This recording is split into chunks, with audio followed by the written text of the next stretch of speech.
कान का मैल यानी सेरुमेन, हम सब इसके बारे में जानते हैं, लेकिन क्या हम वाकई इसे समझते हैं? आज हम इस आम सी लेकिन अक्सर गलत समझी जाने वाली चीज की साइंस को जानेंगे। अच्छा, तो चलें सीधा असल बात पर आते हैं। कहीं ऐसा तो नहीं कि कान साफ करने का जो तरीका आप बरसों से इस्तेमाल कर रहे हैं वो फायदे से ज्यादा नुकसान पहुंचा रहा हो? आइए इस पर बात करते हैं। तो सबसे पहले ये समझना जरूरी है कि ये मादा जिसे हम मेल कहते हैं दरअसल है क्या चीज और ये हमारे कानों में बनता ही क्यों है। आप शायद सोचते होंगे कि ये सिर्फ एक मोम जैसी चीज है, लेकिन इसकी कहानी कहीं ज्यादा पेचीदा और दिलचस्प है। आइए देखते हैं कि ये बनता किससे है। देखिए, सेरुमेन असल में हमारे जिस्म की एक कुदरती पैदावार है। ये एक किस्म का हिफाजती शील्ड है जो तेल, पसीने और झड़ने वाले जिल्द के खलियों से मिलकर बनता है, खास तौर पर हमारे कान की नाली को बचाने के लिए। और इसमें सबसे हैरानकुन बात यह है कि इसका सबसे बड़ा हिस्सा यानी कोई 60% केराटिन है। जी हाँ, वही प्रोटीन जो हमारी जिल्द और बालों में होता है। बाकी हिस्से में फैटी एसिड्स, अल्कोहल और कोलेस्ट्रॉल शामिल हैं। आमतौर पर हम इसे एक गंदी चीज समझते हैं जिसे फौरन साफ करना जरूरी है। लेकिन क्या हो अगर मैं ये कहूं कि यह आपके जिस्म का एक खुफिया मददगार है? तो सवाल ये है कि ये सिर्फ एक फालतू चीज है या ये वाकई हमारे काम आता है? हकीकत ये है कि ये कई जरूरी काम करता है जिनसे अक्सर लोग बेखबर हैं। इसका पहला काम है सफाई। ये एक कुदरती ट्रैप की तरह है। धूल, मिट्टी और छोटे छोटे जर्रात को कान के पर्दे तक पहुंचने से पहले ही रोक लेता है। दूसरा, ये एक कुदरती मॉइस्चराइजर है। इसकी चिकनाहट कान के अंदर की नाजुक जिल्द को खुश्क होने और खारिश से बचाती है। और तीसरा और सबसे जरूरी ये है हिफाजत। इसकी हल्की सी तेजाबी खासियत बैक्टीरिया और फंगस को दूर रखती है। मतलब ये एक एंटीबैक्टीरियल शील्ड भी है। अच्छा, तो अगर ये इतना काम का है तो फिर जिस्म इससे छुटकारा कैसे पाता है?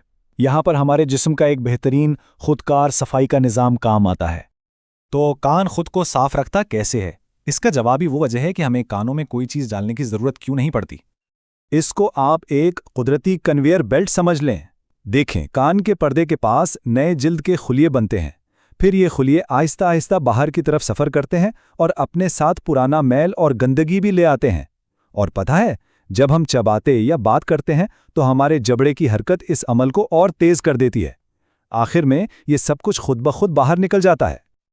लेकिन कभी कभी ये निज़ाम ठीक से काम नहीं करता और तभी कान का मेल जमना शुरू हो जाता है, जिसे सेरुमेन इन्फेक्शन कहते हैं। और ये इतना भी गैर मामूली नहीं है। हर 10 में से एक बच्चा और हर 20 में से एक बालक को इस मसले का सामना करना पड़ता है। इसकी वजह से सुनने में मुश्किल, दर्द, यहाँ तक कि चक्कर भी आ सकते हैं। और यहाँ जिनियात का भी एक मज़ेदार किरदार है।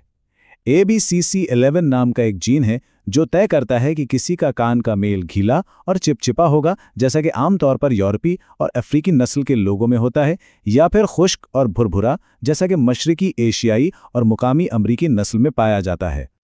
तो अब आते हैं सबसे ज़रूरी हिस्से पर।